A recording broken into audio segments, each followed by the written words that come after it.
왜 이렇게 많은 선교사님들이 많이 노력을 하고 정말 많은 어떤 그런 일들을 하셨음에도 불구하고 이런 부응이 안 되고 복음 전파가 좀 쉽지 않은가에 대해서 고민을 좀 많이 했었고, 그러다가 이제 그 안식년하고 코로나가 안식년이 돼서 딱 한국에 오자마자 코로나가 터져가지고 코로나 기간에 좀 온라인 교육적인 부분과 좀 청소년들 다음 세대를 양육하는 부분에 있어서 좀 고민을 많이 했었던 시기를 보내고 지금 다시 태국에 와 있는데요.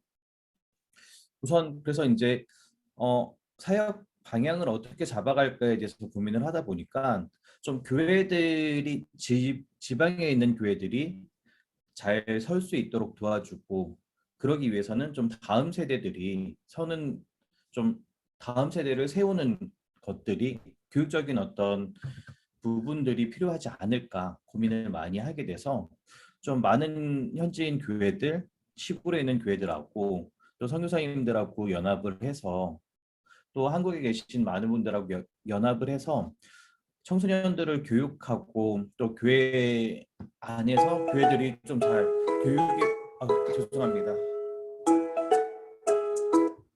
좀 잘 교육이 될 수 있으면 좋겠다 이렇게 생각을 하게 됐고요. 그러다 보니까 이제 지방에 있는 교회에다가 학교들을 지방에 있는 교회들을 중심으로 어떤 온라인 교육 프로그램들 학교들을 세워 나가고, 거기에서 멈추지 않고 좀 잘, 공부를 잘하고 다음 세대로서 이렇게 교회의 어떤 리더들, 사회 가운데 크리스천 리더들이 잘 세워질 수 있으면 좋겠다라는 생각 가운데 방콕에다가 기숙사를 세우고 또 이 온라인 교육을 담당할 수 있는 그런 센터를 방콕에다가 세우고자 이렇게 준비를 하고 있었고, 그러면서 이제 뭐 기숙사라든지 그런 방콕의 교육센터를 위해서 기도하고 준비하고 있는 과정 가운데 또 드림스 드림을 알게 되고 하면서 좀 함께 할 수 있는 부분들을 기대하고 같이 소망하게 되었습니다. 다음 장으로 좀 넘겨주시면요.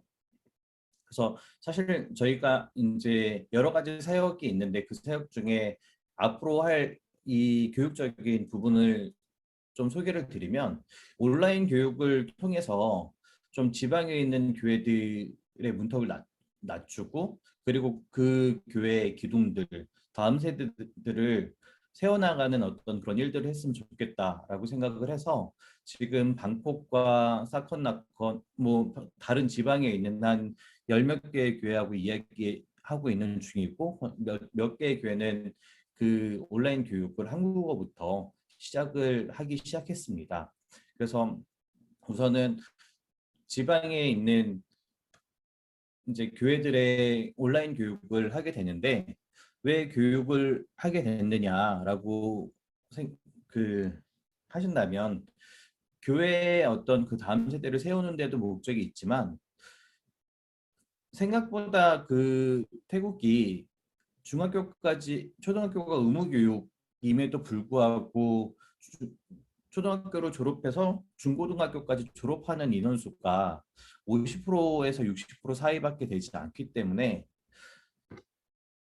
그리고 그게 대도시의 아이들에게 편중되어 있다 보니까 지방에 있는 아이들이 교육의 기회들을 많이 얻지 못하고, 또 그러다 보니까 지방에 있는 교회들이 자립하지 못하고, 그래서 더욱더 교회들이 성장하지 못하고 빈익빈 교육부가 되어가는 현상들을 보면서 좀 지방의 문을 계속적으로 닫고 있는 교회들은 세워졌지만, 건물들은 세워졌지만 교회가 교회의 역할을 잘 못함으로써 지역 가운데서 교회의 역할을 할 수 있도록 그런 부분들을 세워주기 위해서 온라인 교육을 시작해서 지금 각 지방에 있는 교회들과 함께 연합해서 사역을 준비하고 시도하고 시작하고 있습니다. 한 장을 더 넘겨주시면, 그래서 이제 그 아이들 중에 좀 어떻게 보면 인재 아이들, 공부를 좀 잘하는 아이들을 방콕으로 초청해 와서 좀 더 구체적으로 아이들을 가리키는데 목적을 두고 있고요. 그래서 아까 처음에 말씀드렸던 것처럼 기숙사 사역을 생각하게 되었고, 그래서 이제 이 아이들이 본인들의 교회와 또 사회 가운데서 좀 리더들로 성장할 수 있으면 좋겠다라는 생각을 가지고 기숙사 사역을 같이 준비하게 되었고, 한 장 더 넘겨주시면, 그래서 이 기숙사 사역을 하는 데 있어서 가장 기본적인 게 기독교 세계관 교육이라고 생각을 하게 됐어요. 그래서 이제 한국에서도 지금 이제 같은 팀을 꾸리는 분들이 기독교 세계관 교육을 위해서 준비를 하고 계신데, 아이들에게 그냥 학문적인 것들을 가르쳐주고 하는 것이 아니라 기독교 세계관, 성경적인 세계관을 가지고 이 선교지 현지에서 살아갈 수 있는 크리스천으로 살아갈 수 있도록 만들어주고, 또 그들이 자양분이 돼서 교회들이 자라날 수 있도록 만들어주는 그 중추적인 역할을 감당할 거라고 생각을 하게 됩니다. 그래서 제가 해왔던 사역들을 보면, 그 한 장을 더 넘겨주시면, 제가 태국에 이제 2013년도부터 와서 방콕의 빈민가 아이들하고 이렇게 아이들을 대상으로 교육을 시작을 했었고, 사실은 이것뿐만 아니라 각 지방에 한국에서부터 제가 전도하고 복음을 전해서 한국에서부터 함께 신앙생활을 해왔던 성도분들이 각 지방에 있다 보니까, 그리고 그분들 중에 교회를 세우시는 분들도 있고 교회를 참석하시는 분들도 있고, 또 태국에 돌아와서 다시 주님을 잊어먹고 사시는 분들도 있고 한데, 그렇게 이제 여러분들을 여러 곳들을 다니고 성도분들을 만나고 교회들을 만나고 하면서 교회의 문턱이 너무 높아서, 그리고 이제 그 태국이라는 불교 국가 가운데서 사람들이 교회에 오는 것들이 너무 힘들기 때문에 어떻게 하면 문턱을 낮추고 사회 가운데 교회가 좀 들어가서 빛과 소금의 역할을 감당할 수 있을까 고민을 하다가, 방콕의 빈민 아이들에게를 만나게 되고, 그 가운데 이제 센터를 열게 됐었는데, 이제 여러 가지 사정에 의해서 그 공간에, 저희가 이제 임대를 했던 공간들이 사라지게 되고, 또 그러면서 이제 길거리에서 아이들을 가리키게 되고 하는 그런 일들이 있었어요. 근데 이제 그런 사역들을 하다 보니까 한계가 분명히 생기더라고요. 결국에는 방콕이라는 곳에 있지만, 도시에 있지만 도시 빈민이라고, 그 부모들이 하루 벌어 하루 먹고 살기 힘들기 때문에 아이들에게 무관심하고, 그래서 아이들에게 저희가 주고 싶은 교육들을, 그 좀 좋은 교육들을 제공하는 데 장애가 생기게 되더라고요. 또한 이 안정적인 장소가 없다 보니까 언제나 이 불안한 환경 가운데 있게 되고, 그래서 이런 것들을 어떻게 해결을 해 나갈까에 대해서 고민을 많이 하게 됐고, 그래서 이제 교회를 중심으로 교회 안에다 교육 장소들을 제공하고, 교육 장소를 교회에다가 세워서 아이들에게 교육을 제공을 하고, 또한 그 아이들 중에서 좀 리더로 아이들이 많이 세상 사회 가운데 리더로 컸으면 좋겠다라고 생각을 했고요. 이 다음 장을 보시면, 그래서 지금 이제 현재에 와서는 온라인 교육 장소, 그 온라인 교육이 가능한 장소들, 그 교회들을 좀 탐색하고 현지 교회들하고의 어떤 협력들을 계속적으로 해나가고 있고, 그러다 보니까 위에 사진을 보면 이 방콕이랑 그 태국에서 라오스의 국경에 근접해 있는 지역에 있는 교회예요. 이제 이쪽 교회도 한국에서 저희 그 성도가 살던 지역에 있는 교회인데, 교회가 사역자도 없고 여러 가지 재정난에 문을 닫아야 되는 위기에 있는 교회였고, 그럼에도 불구하고 이제 같이 교회를 세워나가는 어떤 그런 일들을 생각하면서 아이들하고 저 온라인 교육을 시작하게 됐어요. 그래서 이제 이 교회는 저번 달부터 온라인 교육이 시작이 됐는데, 그래서 아이들이 온라인 온라인을 통해서 교육의 어떤 기회를 제공받고 아이들이 꿈이 생기고 드림스처럼 아이들에게 꿈을 주고 사회 가운데서 정말 크리스천으로 어떻게 살아나가야 될지에 대해서 구체적인 꿈을 줄 수 있는 어떤 그런 일들을 하려다 보니까 자꾸 말이 꼬이는데, 그렇게 하면서 이제 온라인 한국어 교육이 시작이 됐어요. 그래서 지금 시골 교회들하고의 계속 시골에 있는 미자립 교회들하고 계속적으로 이야기를 하면서 온라인 교육들을 열어가는 것들을 이야기하고 있고, 거기에 있어서 한국어 선생님을 유학생 선교회라고 한국의 ISF라는 단체에서 그 선생님들을 수급해 주시기로 하셔가지고 이 유학생 선교회하고 또 협력을 해서 한국어 교육을 계속적으로 해나가고 있고, 앞으로도 많은 분들과 많은 선교사님들과 협력을 하면서 이런 교육들을 만들어 가려고 생각하고 있고요. 그래서 이제 단계별로 한국어 온라인 교실을 계속적으로 개원을 하고, 또 이제 음악이라든지 예체능이라든지 또 아이들에게 필요한 언어적인 부분, 또 학업적인 부분에 있어서도 계속적으로 해나가기 위해서 한국에서 계속 준비하고 있는 단계입니다. 그래서 이제 결국에는 교육의 기회가 적은 시골에 있는 미자립 교회들을 중심으로 온라인 교육을 확대하고, 그들 그것을 기반으로 이제 방콕에서 기숙사 사역을 하고자 하는데, 결국에는 그 온라인 교육을 할 수 있는 중심과 또 기숙사 사역을 할 수 있는 공간이 필요하고, 또 이 안에서 가장 중요한 건 맨 처음에 말씀드렸던 어떤 기독교 세계관 교육이 가장 중요하기 때문에, 그런 어떤 기독교 세계관적인 부분들, 아이들에게 교육을 가르쳐 줘야 되는 부분들을 좀 고민하고 찾아보고 있으면서, 지금 한국에서는 그 아세아연합신학대학 교수님, 기독교 교육학 교수님하고 또 석박사를 지금 공부 중인 선생님들이 기독교 세계관 교육을 어떻게 진행을 해야 할지에 대해서 계속적으로 연구해 주시고 계시고, 그래서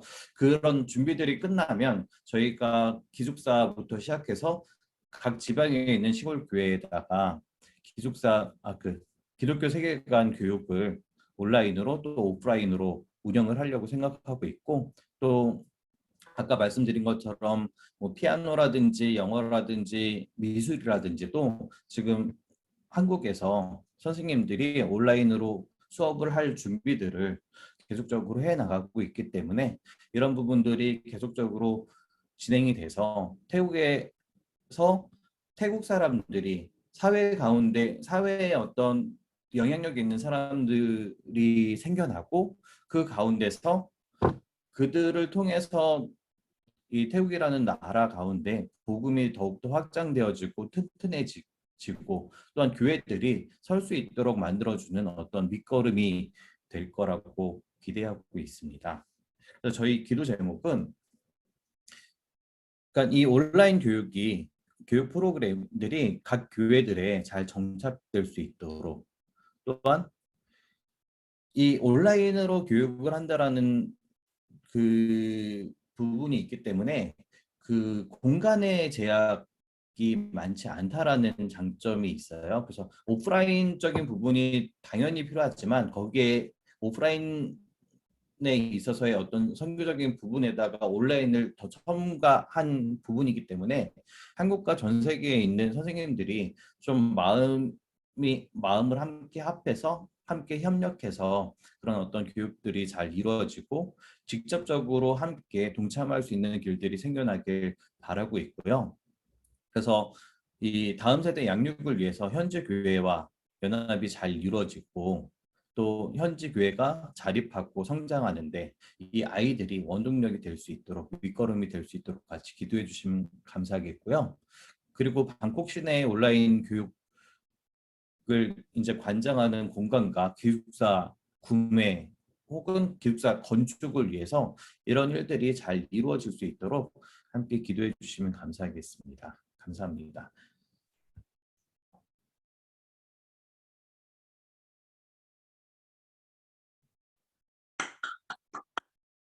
네, 감사합니다. 네, 질문 있으신 분 음소거 끄시고 질문해 주실래요? 저 질문 있습니다. 네. 그 학교에 가르치는 그 교육에 대해서 두 번 강조하셨는데 기독교적인 세계관, 성경적인 세계관을 강조하셨거든요. 근데 그 기독교적인 세계관, 성경적인 세계관을 어떻게 가르치실지, 그리고 그곳에 그 현지에 있는 그 토착 신앙이나 전통적인 것에서 온 그런 관습에서 온 그런 세계관과 지금 그 선교사님이 가르치시려고 하는 그 기독교 세계관, 성경적인 세계관이 어떻게 다른지 그런 설명을 듣고 싶습니다.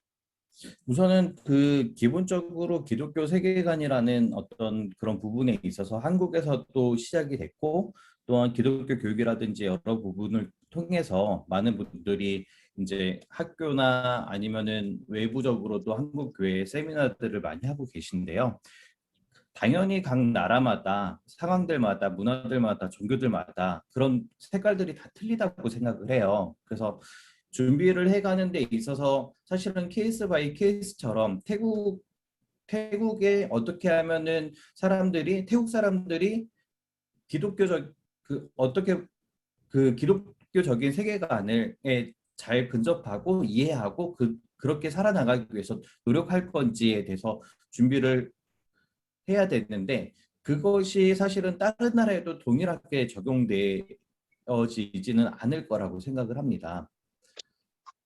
그래서 네, 우선은 그래서 거기에 그러니까 거기 사람들이 이제 기독교인이 되었어도 기독교적인 세계관을 갖지 않고 여전히 전통적이고 태국적인 그런 네, 태국 토착 신앙의 그런 세계관을 가지고서 예수님을 믿으니까 결국에는 또 시험에 넘어지고 그 본래 기초가 말씀 위에 세워진 그 신앙의 집이 아니라 그냥 토착 신앙, 토착적인 그 전통적인 관습의 그 세계관의 그 신앙이 이렇게 신앙의 집이 지어지니까 또 시험에 들고 또 기독교인으로 계속 있지 못하고 또 넘어지고 그러는데, 그러니까 그 사람, 저는 거기가 불교인 나라로 알고 있거든요. 네네. 근데 그런 불교적인 그런 세계관, 그런 거에서 어떻게 그 가장 확실히 달라가지고 기독교인으로 넘어왔음에도 불구하고 아직도 기독교적이지 않은 세계관을 갖고 있는 그런 부분들이 어떤 건지 좀 몇 가지 말씀해 주실 수 있으신가요? 우선은 뭐 하나를 예를 들면, 태국 네. 분들이 제가 이제 한국에서 태국인 노동자 사역을 할 때 그 처음에 이제 교회의 어떤 도움을 받기 위해서 교회를 참석하게 된 태국 분들이 있음에도 불구하고 헌금을 그렇게 잘하세요. 그래서 제가 한국에 있을 때 어떤 한국에서 태국인 교회를 할 때 외부적인 어떤 도움보다도 성도들의 헌금이 거의 그 교회 재정의 80% 이상을 차지하게 됐거든요. 근데 이제 겉면으로만 보면 11조도 잘하고 뭐 국제헌금, 감사헌금도 잘하다 보니까 신앙이 성숙했다고 볼 수 있지만, 반대로 그게 태국 사람들한테는 문화인 거예요. 자기의 어떤 그 선한 행실인 거죠. 이걸 통해 가지고 다음 생애에는 더 좋은 곳 아니면 극락에 가기 위한, 그러다 보니까 이게 어떤 불교와 기독교가 그 안에서 짬뽕이 돼서 그분들이 교회 처음 옴에도 불구하고 원성도들이 11조를 하는 걸 보면서 오자마자 11조를 하기 시작하고 하는 모습들을 보게 돼요. 근데 또 반대로 태국에 오다 보니까 교회들이 재정적으로 너무 힘들어요. 방콕에 있는 대형 교회들도 이번 코로나 사건을 통해서 거의 재정들이 마이너스로 다 바뀌었다고 하더라고요. 반대로 태국에서는 선교를 통해서 어떤 재정적인 지원이 많이 들어갔기 때문에 이분들이 불교에다가는 나름의 어떤 그런 자기 것을 바치는 행위를 하면서 교회라는 곳은 뭔가를 도움을 받는 곳으로 인식하게 되는 부분들도 있어서, 그러니까 이게 어떻게 보면은 그냥 딱 불교라는 타종교 그 안에서만 바라볼 수 있는 부분이 아니라 지금까지 왔던 어떤 선교의 방식들 그 안에서의 어떤 문제점들 그리고 지금 우리가 나가야 되는 어떤 기독교적인 색깔들과 세계관들이 어떻게 해야 될까에 대해서 고민을 해야 되는데 그것들을 지금 이제 한국에 계신 분들하고 같이 그것들을 만들어가고 있는 중이에요. 그게 이제 다 완성이 된 게 아니고 지금 이제 기독교 세계관을 가리키기 위해서 한국에서도 지금 실습을 하고 있고 하면서 이제 조금씩 만들어 가서 이게 저희가 기숙사가 시작되고 하면서 맞물려서 것들을 시작해 보고 하려고 그렇게 준비하고 있는 중입니다. 제가 말씀을 하시는 중에 그 깨달은 것은 그 불교 믿는 사람들이 윤회설이기 때문에 살아생전에 좋은 일을 많이 해야 다시 내생에 다시 태어났을 때 좋게 태어나니까 그것이 이제 기독교인으로 와가지고는 그런 기본 바탕에 의해서 선행에 의한 구원으로 내생을 준비하는 그래서 헌금을 하는 게 아닌가 그렇게 깨달아지는데요. 네, 뭐 그런 부분이 있겠죠. 네, 잘 들었습니다. 그러면은 귀신 섬기고 뭐 이러는 건 안 하나요? 태국에 원래는 있는 신자들은? 태국의 불교 자체가 원래는 불교가 힌두교를 바탕으로 두고 있다고 저는 알고 있어요. 그러다 보니까 태국의 불교 자체도 약간 다신론적인 색깔을 많이 갖고 있습니다.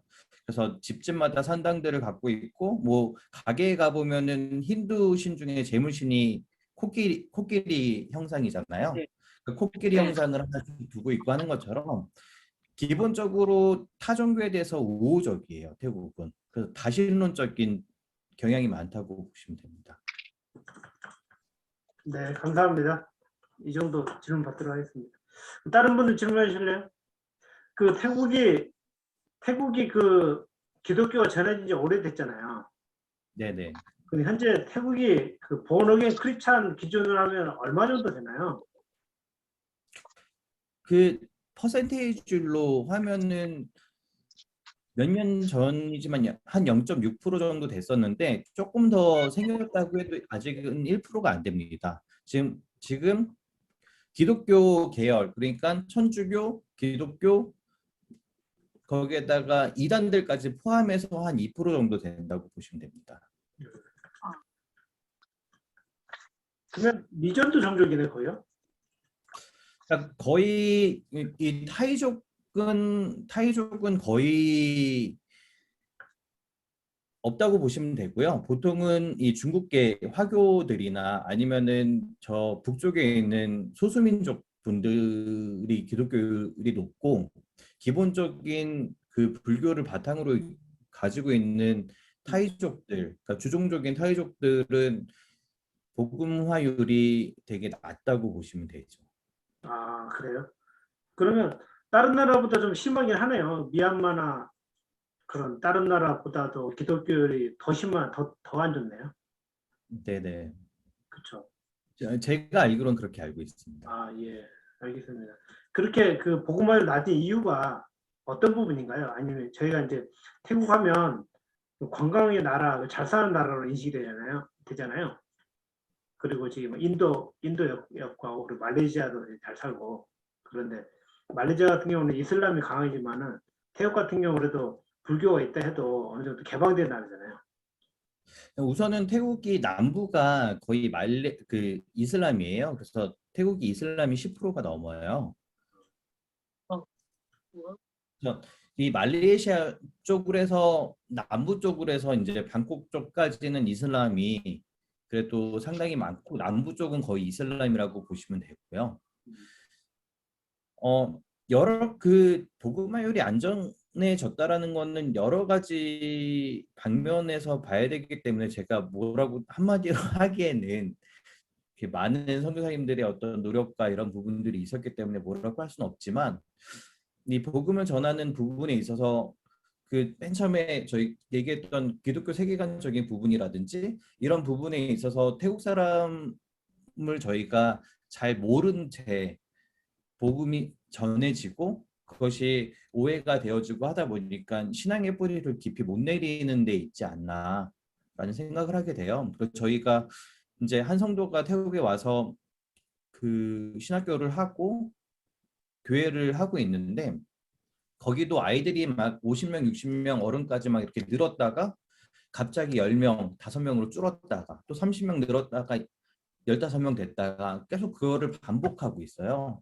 그러니까 결국에는 교회가 그 어떤 복음적인 부분을 잘 잡아주지 못하고 지역 내에서 교회로 서가지 못하는 데 있는데 이 불교 사상이고 아까 전에 제가 말씀드렸던 게 되게 우호적이라고 다신론적이라고 얘기를 했지만 그럼에도 불구하고 이 기독교에 있어서는 약간 배척적인 부분이 시골에 시골일수록 그게 더 강하긴 하더라고요. 그러니까 태국이라는 나라가 서양의 침략을 받지는 않았지만 이 미얀마와 라오스 중간에서 있으면서 그런 어떤 영향력들을 받아서 그런지 기독교를 외래 종교로 많이 바라보게 되고 또 성도들이 이제 기독교인으로 살아가기 위해서 이제 본인이 기독교인임을 이 지역 사회 가운데 이 보통 태국도 시족 집단처럼 살고 있기 때문에 그 가운데서 이야기를 했을 때 한 신도 같은 경우에는 다이소 같이 이 한 천냥 백화점 이런 걸 했는데 그날 아침에 어느 날 아침에 이제 스님이 그 탁발을 하기 위해서 지나가는데 거기에다가 이제 탁발을 안 했다고 그날은 손님이 한 명도 안 오고 그런 어떤 자기들 나름대로의 그런 것들이 많더라고요. 그래서 어떻게 보면 태국 사람들이 자존심도 높고 그렇기 때문에 그런 부분들을 어떻게 타개해 나가고 기독교에 대한 이 인식들을 어떻게 만들어 줄 거며 그 사람들의 마음들을 어떻게 열어 나갈 건지에 대해서 고민하지 않고 그냥 교회만 세워 나간다면 계속적으로 그 동일한 일들이 반복되지 않을까라는 생각을 하게 됩니다. 네, 제 개인적인 생각이었습니다. 네, 많이 배웠습니다. 다른 분 질문 있습니까? 한 번만 더 듣고 김명지 선교사님 음소거를 꺼주세요. 제가 한번 여쭙겠습니다. 네. 그 태국에는 비자는 어떤 식으로 쓰고 있나요? 태국은 우선은 종교가 허락되어 있기 때문에 종교 비자가 있어요. 그래서 선교사들한테 주는 비자가 있는데 비자에 한계가 있기 때문에 모든 선교사님들에게 비자를 줄 수는 없어서 보통 종교 비자를 갖고 계신 선교사님들이 계시고 아니면은 비영리 단체를 만들어서 이 비영리 단체 법인 비자를 사용하시는 분들이 있고 아니면 자녀들이 학교를 다니고 있기 때문에 가디언 비자를 쓰는 분들이 있습니다. 저는 참고적으로 저는 지금 종교 비자를 사용하고 있고요. 수고 많으십니다. 감사합니다. 감사합니다. 예, 저도 질문 하나 있는데요. 네. 그 온라인으로 만약에 교육을 하면 네네. 학생들은 무엇을 준비해야 하나요? 우선은 제가 이 교육들을 할 때 가장 중요하게 봤던 거는 아이들을 교회에 모으는 게 중요하다고 봤어요. 그래서 이제 온라인 교육을 이렇게 줌으로 한 분 한 분씩 다 들어와서 할 수도 있지만 저희가 교회마다 이 교실을 열어주고 거기에 이제 이런 그 온라인을 통해서 교육할 수 있는 그 시스템을 만들어주고 그리고 이제 선생님들을 준비해주고 하고 있고 솔직히 아이들은 마음이 있는 아이들이 와서 배울 수 있도록 교육의 공간을 열어주는 거고 현재 교회들이 준비해야 될 거는 사실은 아이들이 왔을 때 특히 교회 외부에 있는 아이들이 왔을 때 어떻게 하면은 현지 사역자들하고 아이들하고 이 그 교제권이 형성이 되고 어떻게 하면 아이들의 마음을 열 수 있고 친밀해질 수 있을까가 교회들이 준비해야 될 역할이라고 생각을 하고요. 저희는 그러기 위해서 준비된 선생님들을 계속적으로 준비해 나가고 있는 건데요.